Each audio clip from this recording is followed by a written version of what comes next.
Hello everyone and welcome to the Bill and Scott Sports Show. I'm Scott. And I'm Bill. And we're here to tell you everything that's going on in the sports world. So as you all know, the Giants have won the Super Bowl. And boy oh boy, that was quite a thrilling game. They took it all the way down to the wire. And what were your thoughts on that game, Scott? Although I am a hardcore Patriots fan, Bill, I thought that it was a fantastic game and it was well played by both teams. And although I am a bit upset with the end result, it's not something that's going to, haunt me forever. I thought it was a very well played game. Tom Brady and Eli Manning both set records. Eli Manning's was most continuous passes to start a game, and then Tom Brady's was most completions in a row. Was it like 19? I think it was 15. Eli had 9 in a row to start the game. I mean, those are two fantastic records. I mean, it was a well-played game. The loss for the Patriots can't be blamed on the officials. There were no bad calls, no huge... No, they were on their A game. Yeah, I mean, there were a few drops, but... Get to recap to Tom Brady. It was a great game. It was a great game, and hopefully both the teams will be at it next year. I just didn't like the drama with Giselle. So for those of you that don't know, Tom Brady's wife, Giselle, made a comment that went something like, "Oh, wow, my husband Tom Brady can't throw and catch the ball." They dropped the ball so many times. Yeah, so they were just bashing all the wide receivers. Yeah. And Les Welker didn't deserve that. Right, as much as Wes Welker's a pest, he's for other seems teams, like a good guy. He is. And, Nice guy. And I felt bad for him. He was crying during the post-game interview.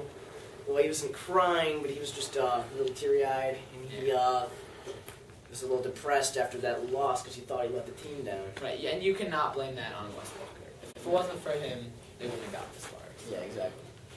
Wait, Bill, do you smell something? Yes, I smell that stench in the air. What's it smell like, Bill? Oh, it smells like our hockey correspondent, the great Mike Ulrich. That would be me. Alright, Mike, what's up, man? How you doing? It's been good, Scott. How are you? I'm doing pretty well, Mike. Great today, Mike. So, hey, You're beautiful.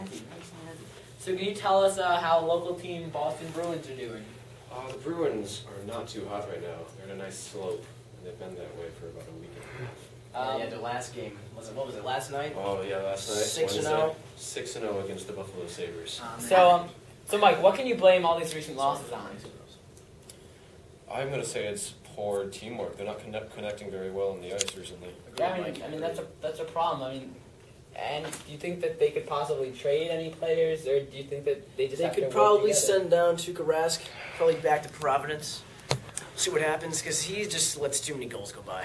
Tuukka Rask hasn't been too hot lately, but I'm not ready to trade him away. I think they've got a fantastic team, and they just need more practice. And then Thomas, better communication. Thomas, I mean, I don't know if he could be getting old, maybe. He is one of the older goaltenders, but keep in mind, he's one of the best goalies in the NHL. I mean, do you think that Bruins are capable of repeating? I absolutely do. I think so. They're going to be able to pull this off, and they might even take the cup again this year. As long as they get past the Rangers. The Rangers are really That's good. going to be a tough one. The Rangers are #1 in the conference right now. Bruins are a close second, so we'll see. Henrik Lundqvist. All right. So good.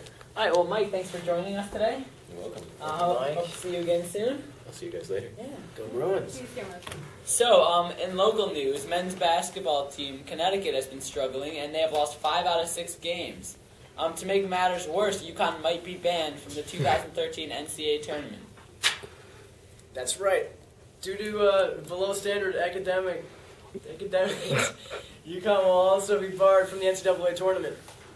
UConn is proposing a deal in which they will sacrifice some of the games they will play in 2013 in order to be allowed to participate in the tournament. Well, in NBA news, Magic owner Richard DeVos wants center Dwight Howard to stay in Orlando.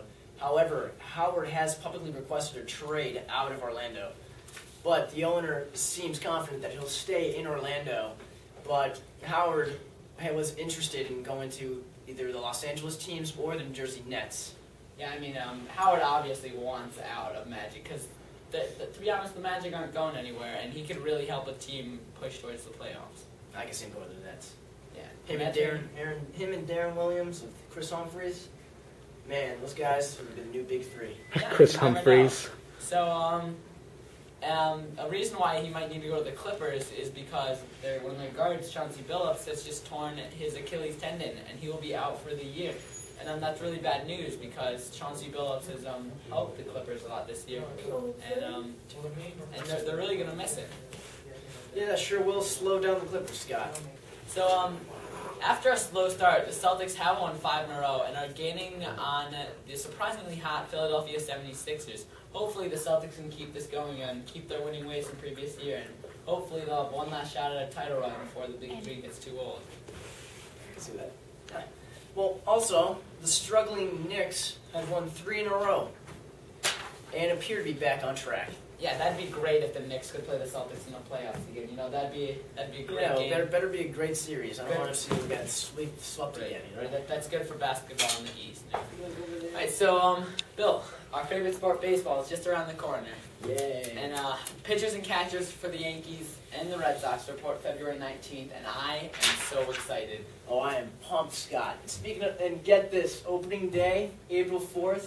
The new Miami ballpark will host the St. Louis Cardinals on opening day against the Miami Marlins. That's going to be a great game. I'm so pumped for that. Great game. Talk about new team, new stadium, new jerseys, new name against the defending World Series champions. And we'll see who comes out on top in this series. Yeah, it's going to be a great game. So we do look forward to discussing more about baseball once the season approaches. But I mean, for now, there's not very much news out there. It's kind of a slow time for baseball. You're right, Scott. We'll pick up things when the season comes again. Well, Scott, that's all we have for today, and we want to thank you all for watching this edition of the Bill and Scott Show. Remember, I'm Bill. I'm Mike. And I'm Scott, and we'll see you guys next week.